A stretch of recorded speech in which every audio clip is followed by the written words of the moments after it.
The February 1969 nor'easter was a severe winter storm that battered the mid-Atlantic and New England regions of the United States between February 8th and 10th. Hi, I'm Chris May, writer, producer, and host of This Day in Weather History, now in its second year from the Weather Network in Canada.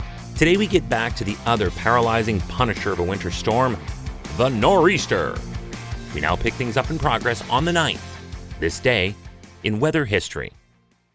I do hope you enjoyed our looking back at 3 straight days of memorable winter blizzards across Canada.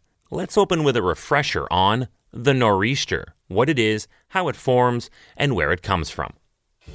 This is a storm along the east coast of North America, and it gets its moniker because the winds that pound the affected coastal area are typically from the northeast, so that's pretty easy to gather.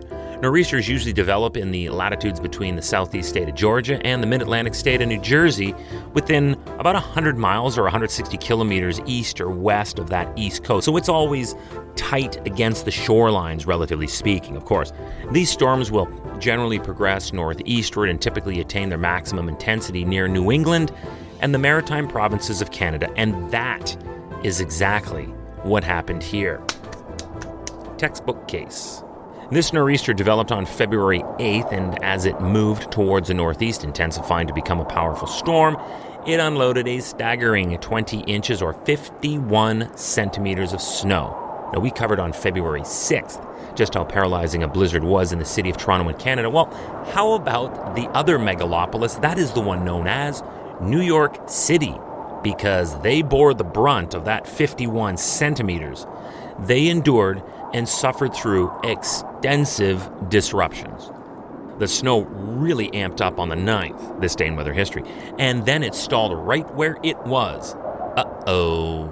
By 7 p.m. on the 9th, 10 inches or 25 centimeters had accumulated in the city.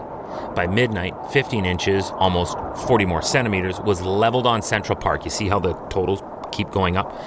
While a truly crippling 20 inches or that 51 centimeters stopped everything at Kennedy Airport, the entire northeast was covered under mountains of snow. The storm shut down roads between New York City and Newburgh. As a result of this, there were hundreds of motorists who were now trapped on the Tappan Zee Bridge, with thousands more on the New York State Thruway. Meanwhile, at Kennedy Airport, it was almost comical. Most of the 2,000 motorists who got stuck in the deep drifts had to be lifted by airport crew to safety after many had spent up to 8 hours in their cars. Others were not so lucky. There were thousands of travelers stranded on roads and in airports all over the region, and in the end it was confirmed, sadly, 94 people died in this storm. In the aftermath, it became a political frenzy. After the city of New York awoke on the Monday, they found themselves literally frozen in time and right in place. By now, the reality had set in as to the spin-off magnitude of the event. Schools were closed, the normally clockwork reliable MTA commuter and elevated subway lines were shut down and totally inoperable.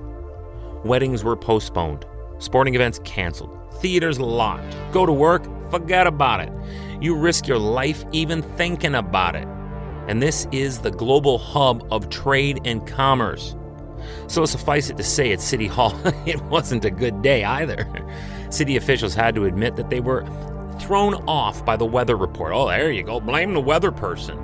So no one dispatched the sanitation officials to call out snow clearing crews until the Sunday night. That's not on the weatherman. Because they were already a day late and $1 short on this critical call, they therefore had not even thought yet about recruiting private contractors to help. And they desperately needed help, and they needed it right now.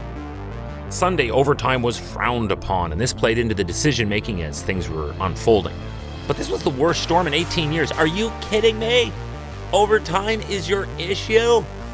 The embarrassment at the National Weather Service among their officials was palpable, as they had to admit that they had underestimated a low-pressure front racing up the East Coast while another deepening low was rolling in from the Ohio Valley.